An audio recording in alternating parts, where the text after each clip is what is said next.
The United States of America has never changed sides in the middle of a war. The classic model for changing sides in the middle of a war is the big mistake Adolf Hitler made in World War II when he decided to turn against his ally, the Soviet Union.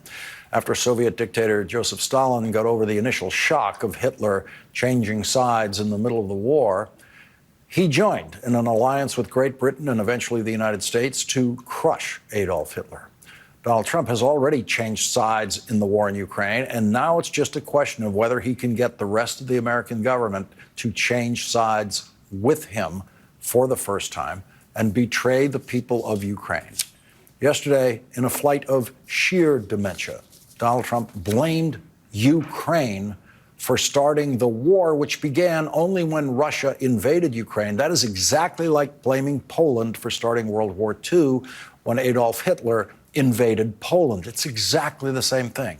And no one in human history has blamed Poland for starting World War II, not even Adolf Hitler. Today, Donald Trump called the heroic Ukrainian President Volodymyr Zelensky a dictator, which is a lie. President Zelensky was elected with a larger share of the vote than Donald Trump has ever won. And Donald Trump continues to tell the lie that millions of Russians and Ukrainians have been killed in the war. The last time millions were killed in a war in Europe was World War II. Once again, the total number of war dead on the Ukraine side is 46,000.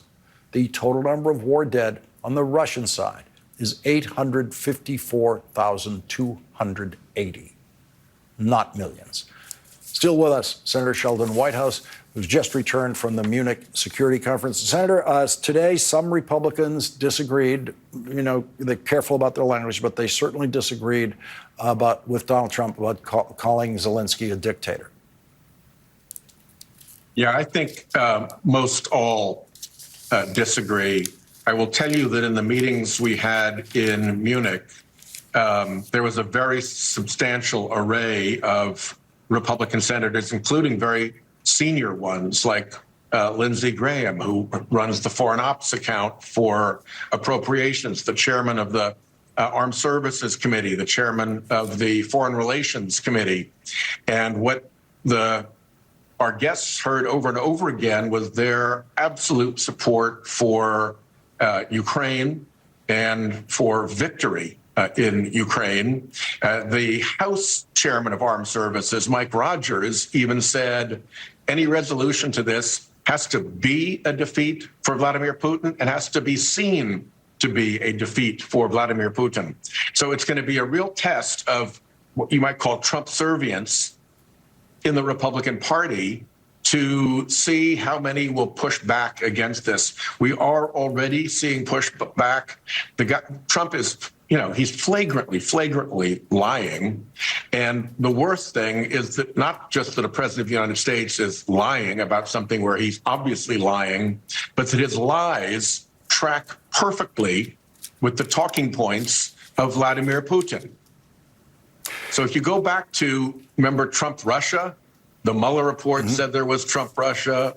Bipartisan Senate intelligence report said there was Trump-Russia. Repeated trials brought in evidence showing there was Trump-Russia. There was, is, and ever shall be Trump-Russia. This is Trump-Russia rearing its ugly head again. And I think a lot of my colleagues on the Republican side are going to be pushing back hard behind the scenes on the White House in the days ahead.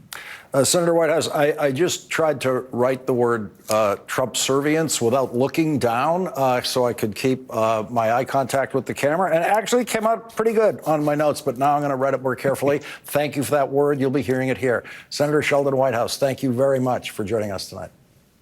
Thank you.